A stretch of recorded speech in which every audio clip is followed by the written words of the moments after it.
Assalomu alaykum va rahmatullohi va barakatuh. Mana bugun biz adminlar bilan birgalikda Chirchiq shahriga keldik.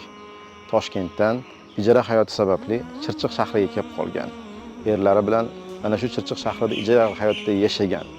Hozirda esa 4 farzand bilan beva qolgan singlimizning murojaatlarini sizga taqdim etish arafasidamiz. Marhamat, guvoh bo'ling.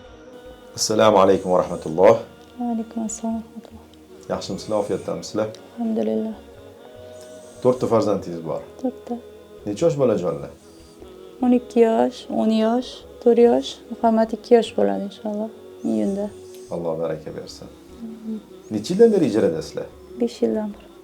5 yildan beri. Qanaqa qilib ijara hayotiga chiqib qoldinglar? Ijara hayotiga chiqishimiz shu uy almashtirganimizda arzonroq uy olib $2000 qarz bo'lib qoldik. Toshkentda uyimiz sotib keyin mayda pul to'lashimiz kerak edi, $2000 qarz berishimiz kerak edi. Sentyabrda egasi o'tib qoldi, karslikda. Keyin u qizlariga naslyetvga o'tib ketdi, pul olgan kuyovi tan olmadi. Shundan naslyetvo o'tdi, shundan keyin ijaraga chiqdik. Nimaga endi aynan Toshkentda emas, Chirchiqda ijarada turibsiz? Chirchiqda shaharga nisbatan arzonroq ijara puli. Shaharga imkoniyatim yo'q. Agar ijara to'lasam bularni yetkiza olmayman yeb ichishi maktabiga. Shuning uchun bu yerda arzonroq bo'lganiga shu yerdamiz hozircha. 5 yildan beri nechta uy ko'rdingiz? 5 tacha joyda turdik, 5-6 ta. Qat-qatlarda yashadingiz? Ohangaronni o'zida 3 marta ko'chdik. Parkentda, keyin bu yerda 2 marta Chirchiqda. Sababi arzonligi uchun. Arzonligi uchun.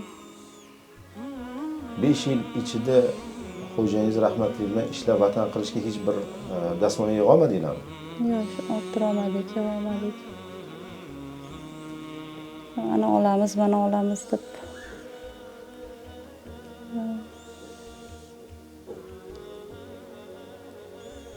Imkonimiz bo'lmadi. Qanaqa endi ijara hayoti, ko'chish? Ijara eng yomoni shu ko'chish. Endi joylashdim deganingizda yo sotamiz deyishadi, yo narxini oshirishadi. Keyin maklerskiy teng yarmini olishadi birinchi oy. Teng yarmini olishadi, keyin uni ham topsangiz, makler topguncha ham bir safar 2 kun gazelda turdi yuklarimiz. O'zimiz qo'shninikida qoldik. O'sha Parkentda turganimiz, Parkentdagi qo'shnikiga bularni qo'yib, bu yerdan uy qidirgandim 2 kun. Shu gazelda yozda, unda ham chillaydi, iyul oyi edi. Shu xolodilnikdagi narsalarimiz ham shu gazelda 2 kun turdi. Aynib, go'shtlarimiz. Keyin o'tbetini qirabani o'qisangiz, polniy remont qildiradigan odamlar bor. Polniy remont qilib berasan, kirganingda bunaqa emasdi deb. Chunki mana emulsiyani rangi tushmas ekanda, o'shatini o'zini qilsangiz. Ajrab o'sha rangi chiqara olmaydi, polniy qilib berasan deb. Remont ham qilib bergan uyda bo'lgan. Remont qilib berganmiz. Polniy pollari bilan ko'chirtirgan bitta joyda. Polni almashtirib berasan deb. Bu ikkita farzandingiz ijarada tug'ilishganmi shunda? Sabriya tug'ilganda bor edi uyimiz. O'shanda chiqib ketganmiz. Bular maktab bog'chasi qanaqa endi? Shuncha joy almashtiribsiz. Shu ko'pincha dokumentlari yo'qolib ketdi, faqat tabelligi qolgan. Ko'ch-ko'chda o'zlashtirishligi pasayadi. O'qituvchi almashtirganiga bitta joyga adaptatsiya qilguncha o'zlashtirish pasayadi. Xo'jayingizdan keyin ijara hayoti qanchalik og'irligini nima deya olasiz? Xo'jayin borida qandoq hozir nima holatdasiz? Qiyin juda ham. Ijaraga yetkazsangiz o'sha chislosi kelib turadi. Juda tez kelib qoladi bir oy. Yaqinda beramiz, o'sha qarasangiz bularni hamma kam ko'stini qilib bu yoqqa qarasangiz o'sha 2 kundan keyin bu yoqqa berish kerak. Qarz bo'lgan oylaringiz ham bormi? Men Gruziyaga ketganimda $100 qarz bo'ldim. 150 berdim, $100 qarz bo'lib qoldim. Gruziyaga nega ketgansiz? Ishlagani borib, o'sha odam jo'nataman deyishdi. Men aytdim ularga, men egalar juda yaxshi. Mayli deb ko'nuvdilar. Shu kelgandan keyin $100 ni berdim-da, qaytib kelgandan keyin orada bularning adasi o'tib qoldilar. Shu qaytib kelganimda berdim.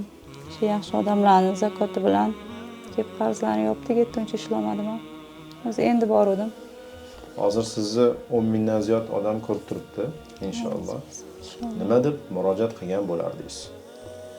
Murojaat shu endi bolalarga bir xona bo'lsa ham, o'zim vatani bo'lsa, ijara puli to'lamasak, shu topganimni shularni o'qishiga, shu o'sishiga, yeb ichishiga ishlatsam. Shu uy olishga ozgina yordam qilib yuborsa, Alloh rozi bo'lsin, duo qilamiz. Meni ham o'g'illarimni sizlarga o'xshagan ehson qiluvchilardan qilsin, sizlarning qatoringlarda qilsin Alloh. Amin.